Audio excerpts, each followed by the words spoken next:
हिंदू धर्म में प्रकृति की हर एक सजीव व निर्जीव वस्तु की उत्पत्ति के बारे में विस्तार से बताया गया है। सभी वस्तुएं मुख्यतः केवल 5 तत्वों से मिलकर बनी होती है, जिन्हें प्रकृति के 5 तत्व कहते हैं। अंत में सभी वस्तुएं इन्हीं 5 तत्वों में समा जाती है, फिर चाहे वह मानव शरीर हो या किसी जानवर का या फिर कोई निर्जीव वस्तु या पेड़ पौधे। अब आप सोच रहे होंगे कि यह 5 तत्व कौन कौन से हैं? तो इन 5 तत्वों के नाम हैं आकाश, पृथ्वी, जल, वायु व अग्नि। इन्हीं 5 तत्वों से मिलकर ही हर चीज का निर्माण होता है, किंतु विभिन्न वस्तुओं में इनकी मात्रा भिन्न भिन्न होती है। इनके मिलने से एक निर्जीव वस्तु का निर्माण होता है, जिसमें प्राण नहीं होते हैं। किसी वस्तु को सजीव बनाने के लिए इसमें परमात्मा का स्वरूप अर्थात आत्मा का होना आवश्यक है। कहने का अर्थ यह हुआ कि 5 तत्व मिलकर एक निर्जीव वस्तु का निर्माण कर सकते हैं, या सरल शब्दों में कहे तो एक देह का निर्माण। जब इस देह में आत्मा का प्रवेश होता है तो इसमें प्राण आते हैं और वह वस्तु सजीव बन जाती है। जब आत्मा उस देह को त्याग देती है तब वह निर्जीव हो जाती है और फिर से इन्हीं 5 तत्वों में मिल जाती है। पंचतत्व में 5 तत्व आते हैं, जिनका अलग अलग अर्थ है।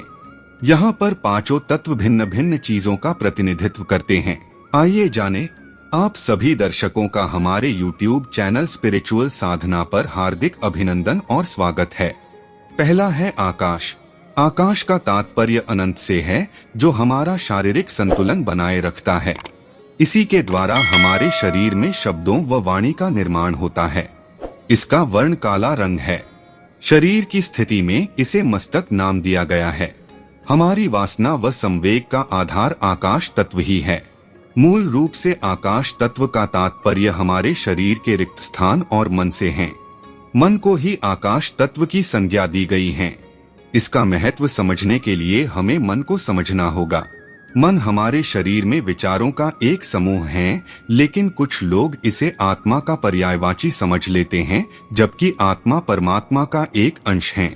आत्मा को नियंत्रित नहीं किया जा सकता, जबकि मन को किया जा सकता है।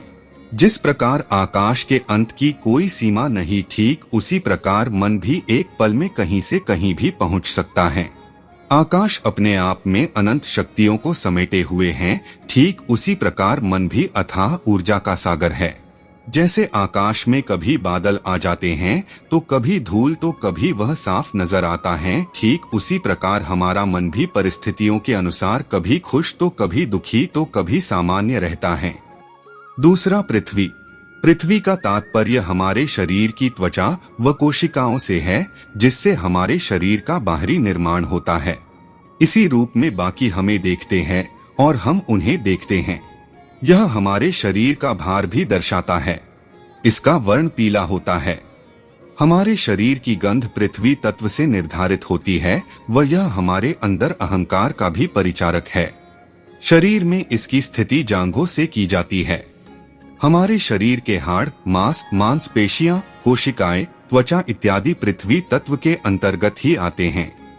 कहने का तात्पर्य यह हुआ कि हमारे शरीर की दिखने और महसूस होने वाली ज्यादातर चीजों का निर्माण पृथ्वी तत्व से ही हुआ है। गुरुत्वाकर्षण बल और चुंबकीय गुण भी पृथ्वी तत्व की विशेषता हैं, जो हमें पृथ्वी पर टिकाए रखती हैं और हमें अपना भार महसूस करवाती हैं। तीसरा जल। जल का तात्पर्य हमारे शरीर में विद्यमान हर एक द्रव्य पदार्थ से है, जो शीतलता को दर्शाता है। इससे हमारे शरीर में संकुचन आती है। शरीर में इसकी स्थिति पैरों से होती है। इसका वर्ण सफेद है। हमारे शरीर में किसी भी चीज का स्वाद जानने की शक्ति जल तत्व से ही आती है। यह हमारे अंदर बुद्धि का परिचायक है। हमारे शरीर के सभी तरल पदार्थ, फिर चाहे वह पानी हो, रक्त हो, रस हो, एंजाइम हो या अन्य कोई तरल पदार्थ, सभी जल तत्व के अंतर्गत ही आते हैं। जैसा कि हम सभी जानते हैं कि शरीर में खून नसों के द्वारा पूरे शरीर में दौड़ता है और उसका संचालन करता है। इस प्रकार जल तत्व शरीर के संचालन, सभी पोषक तत्वों और ऊर्जा के वितरण में महत्वपूर्ण भूमिका निभाता है। चौथा वायु। वायु हमारे शरीर में गतिशीलता की परिचायक होती है, जिससे हमारे शरीर में वेग या गति का निर्माण होता है। शरीर में इसकी स्थिति नाभि से होती है व इसका वर्ण नीला या भूरा होता है। वायु की प्रकृति अनिश्चित होती है। हमारे शरीर में स्पर्श करने की शक्ति व उसकी अनुभूति वायु तत्व से ही होती है। जिस भी जीव में प्राण है उसमें वायु तत्व पाया जाता है। जब भी किसी की मृत्यु हो जाती है तब हम सबसे पहले यही देखते हैं कि उसकी सांसें चल रही हैं या नहीं। यदि उसकी सांसें बंद हो गई अर्थात शरीर में वायु तत्व नहीं रहा, इसका अर्थ वह मनुष्य जीवित नहीं रहा। वायु तत्व हमारे शरीर में प्राणवायु अर्थात ऑक्सीजन के रूप में विद्यमान है। 5वां अग्नि। अग्नि का तात्पर्य हमारे शरीर की ऊर्जा से है जो शरीर को सुचारू रूप से चलाने में सहायक है। शरीर में इसकी स्थिति कंधों से है व इसका वर्ण लाल रंग होता है। देखने की शक्ति का विकास अग्नि तत्व से ही होता है व हमारे विवेक के निर्माण में भी इसी की भूमिका होती है। हमारे शरीर को जीवित रखने के लिए भोजन की आवश्यकता होती है, लेकिन जरा सोचिए यदि शरीर उस भोजन को पचाएगा नहीं तो उसे ऊर्जा कैसे मिलेगी। ऐसे में भोजन ग्रहण करना निरर्थक हो जाएगा। अग्नि तत्व का कार्य शरीर में भोजन को पचाकर उसे ऊर्जावान बनाए रखना होता है। इसी से हमें शक्ति, बल तथा ऊर्जा की प्राप्ति होती है।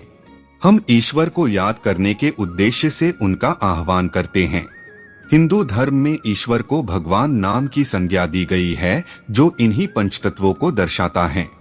यदि भगवान शब्द को तोड़ा जाए तो यही पंचतत्व निकल कर आते हैं। इसमें भ का अर्थ भूमि से है अर्थात पृथ्वी, ग का अर्थ गगन अर्थात आकाश, व का अर्थ वायु से है अर्थात हवा, अ का अर्थ अग्नि से है अर्थात आग, न का अर्थ नीर से है अर्थात जल। इसी प्रकार इन पांचों तत्वों के संगम से भगवान शब्द की रचना की गई जो हमारे लिए पूजनीय है।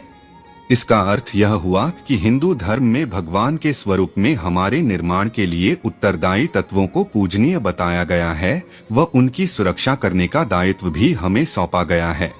इसी के साथ इन पंच तत्वों के मिलने के बाद इसमें प्राण डालने वाली आत्मा को स्वयं परमात्मा का स्वरूप बताया गया है जो नश्वर होती है। जैसा कि हमने पहले ही बताया कि संपूर्ण प्रकृति का निर्माण इन्हीं पंचतत्वों के कारण हुआ है, जिसमें मानव शरीर भी एक है। किंतु साथ ही यह बात भी ध्यान देने योग्य है कि इन पंच तत्वों की मात्रा हर चीज में अलग अलग होती है। साथ ही यह भी आवश्यक नहीं कि हर चीज में यह पांचों तत्व उपस्थित हो, अर्थात किसी चीज में कोई तत्व नहीं होगा तो किसी में कोई, किसी चीज में किसी तत्व की मात्रा कम होगी तो किसी में ज्यादा। इन्हीं पांचों तत्वों की विभिन्न मात्राओं और योग से ही विभिन्न वस्तुएं के विभिन्न रूप और गुण निर्धारित होते हैं। जैसे कि मानव शरीर, हमारे मानव शरीर में इन पांचों तत्वों का समावेश होता है जिनकी मात्रा भी निश्चित है। यदि मानव शरीर में इनमें से किसी एक की भी मात्रा ऊपर या नीचे होती है या कोई एक तत्व सही से काम नहीं कर रहा होता है तब रोग की उत्पत्ति होती है, जिसके फलस्वरूप मनुष्य बीमार पड़ जाता है। फिर हम विभिन्न माध्यमों, चाहे वह योग हो या आयुर्वेद या दवाइयाँ, उनकी सहायता से उस तत्व को ठीक करने का काम करते हैं ताकि शरीर का संचालन सुचारू रूप से हो सके।